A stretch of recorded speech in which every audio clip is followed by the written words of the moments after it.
there's really no way to set a stage for Sunday night because the stage is known by everybody. I mean, Tom Brady is maybe the most famous athlete America's got next to LeBron.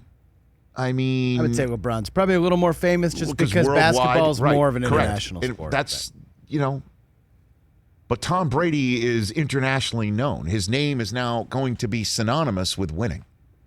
He trademarked his name. He's got a new Brady line of apparel coming out. Why not?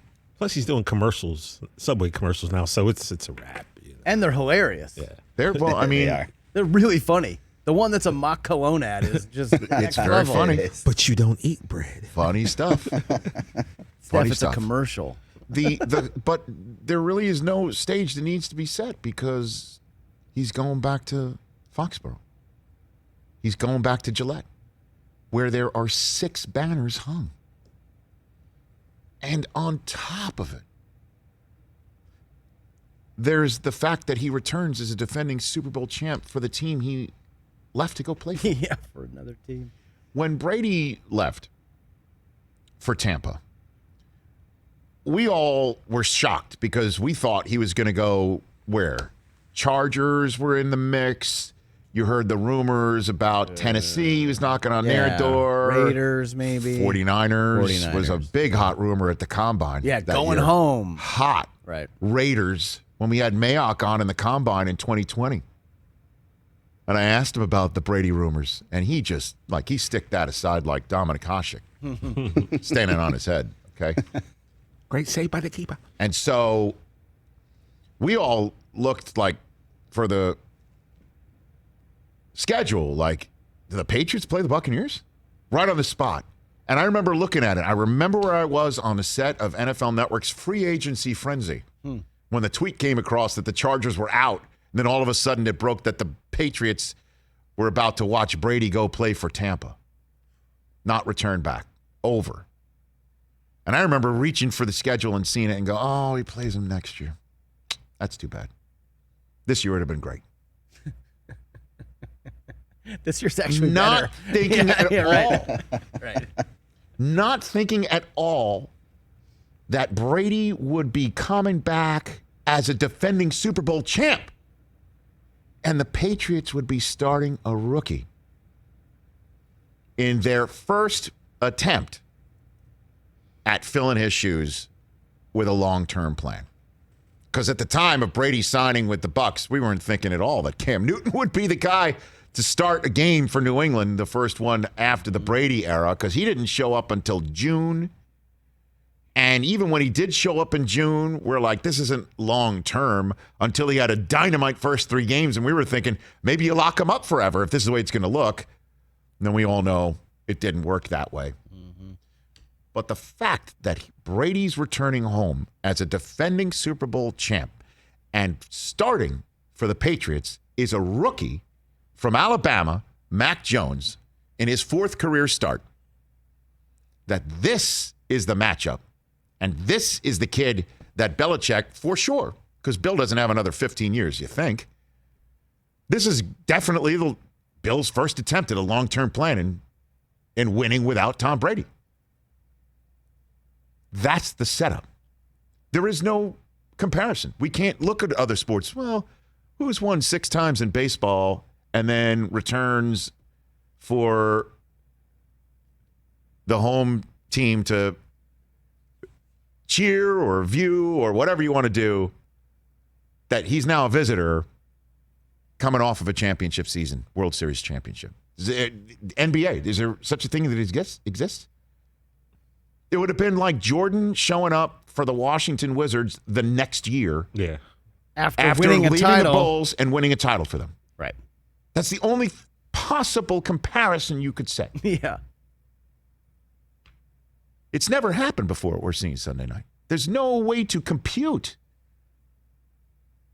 So on his pod with Jim Gray, right? Yeah, and Larry Fitzgerald. The Let's Go pod. Okay. This is what Brady had to say about returning home Sunday night. I know that locker room. I know that home locker room. I know that home tunnel. I know which way the wind blows. I know everything about that. I know the way it smells. I know what a night game's like. I know what the fans are going to sound like. So in some ways, that'll be really unique. I've never had that experience going to, New England. It'll be a first time for me being on the other sideline. So, I'm not going to necessarily reminisce. I don't think this is the moment for that. I'll have plenty of opportunities to reminisce about my football career.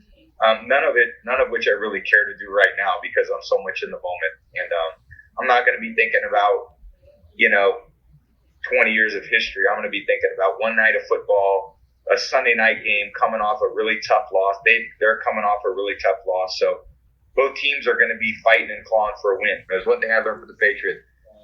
Belichick would say, listen, if you love football, then, 8:30 on Sunday night at Gillette Stadium is the place to be. So I'll be there. My teammates will be there. We'll be ready, prepared, and it's going to be a great night of football. Well, I'll tell you what, Brady, as you know, he strolls around the field when he shows up. Mm-hmm. I mean, we've shown that so many times on NFL Game Day morning where he'll show up and he'll just walk the field. That field stroll is going to be something else. He's on the other sideline. And then, there will be cheers, right? Correct? Yes? There better be. If anyone boos Tom, leave. Go home. Go home. Go home. Like, what are you doing with your life? And so at some point, there will be, I imagine, did the Patriots do a video? They could do the whole 12-minute halftime celebrating Tom. You know what I mean? No, but do you do something? Because I remember when Andy Reid went back to Philadelphia, they did a video for him. They showed like a very classy video on the screen. The Patriots have to acknowledge his presence. Now, they could also wait for him to throw his 69th yard in the game because of as if the stage isn't set in the manner in which we've just described. Mm-hmm. He is 68 yards away from passing Drew Brees to become the all-time leading passer in the history of the NFL. He's going to break an all-time mark. At home. Away. He's not home, Chris. Got caught up Break out of that. Got caught up in the rapture. No, he's not home. Sorry. No, he's the only quarterback in the history of the NFL to win a Super Bowl in his home stadium. Right, He's the away team. He'll be the visitor, but at that point, you got to stop the game, right? And he won't want to. I'm pretty sure he'll be pissed because it might be in the middle of a drive. I would say no, don't stop the game there. But I would do the tribute video pregame. Let's get everybody fired up, and then now they're opponents.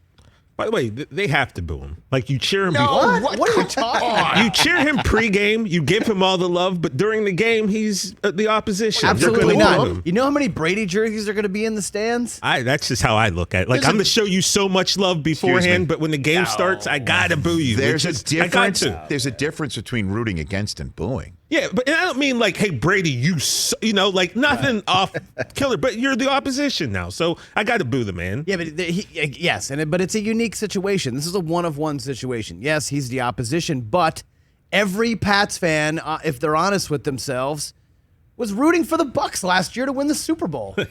Probably. That's probably true. I would not dispute that at all.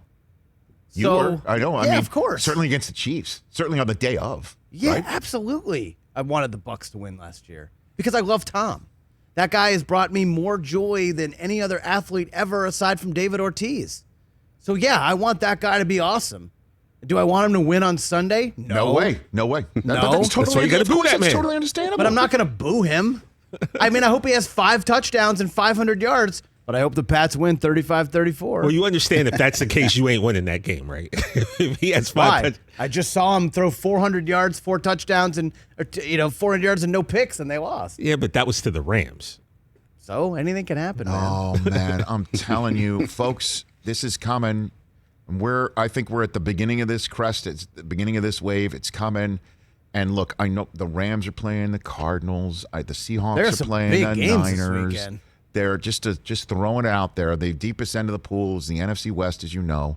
Andy Reid, we're hoping he's fine and healthy, and he's going to be there in Philadelphia. That's a big game for both teams at 1-2, right? I mean, there's a lot on this marquee. The Monday Nighter is the 3-0 Raiders at the Chargers. This is the first double dip weekend for the new stadium. Rams are home on Sunday, Chargers home Monday. It's a big football weekend. Nothing compares to what we're seeing. One better than last year. We're seeing, there's no question about it. And also, guys, this is it. Like, he's not ever going back to New England, right? I mean, it's going to be another 4 years, 5 years before those teams schedule up again. So I don't want to say never with Tom Brady, but he might play another 4 years. Could, but it's entirely possible the next game is at his house. Right. I mean, in 4 years from now. Right, sure. Do you think there's a situation where they come in, like, what's the single game passing record? Like, what's the single game touchdown record? Do you think that he's just going to shoot for something? they're just going to go for it? Like, Bruce is like, we're going to get you all these records in Foxborough. I don't know, to be honest with you. I don't know if Brady wants to show any. I mean, there's so many different angles to this. Yeah. The entire week we're going to keep hitting it, but I'll just give a brief one right here because I could keep going on and on about this. And we've got a break. And we got Tom Curran coming up who asked Belichick questions about the days of yore with him and Brady. And as you know, Belichick likes going down memory lane, but this is one memory lane I don't think he wants to go down because we're talking about an opponent this week and it's Brady and you'll hear the Q&A that Curran had in a moment before Tom joins us from NBC Sports Boston to discuss the Q&A that he had with Belichick, who dropped in his local media radio hit on Monday that Brady thought that the Buccaneers were a better option. He asked Bill why he thought that would be the case. Oh, boy. Hang on for that. But there's so many different ways to go about it. And we'll draw on every one of these strands that are hanging there. Here's one, though, Chris, for you. Brady already showed the Patriots up. Yeah. Does he need to do it in their house in front of the whole country? Just how bad was it that he wants to rub it in their noses in front of all of them and the whole country watching? Just how badly does he want to do it? And how badly do the Patriots want to prevent him from doing it? And how badly do they want to have Mac Jones say, we're okay? Yeah. We're okay. And how badly do the Buccaneers defense want to do it for Tom? Tom, you're above the fray about rubbing it in their noses. We'll do it for you. Mac, you thought it was bad against the Saints? Guess what? You're about to have a long Sunday night. I think that's very real. And so, oh, man. Hey, you watched all the way to the end. Thanks for that. Watch more right here.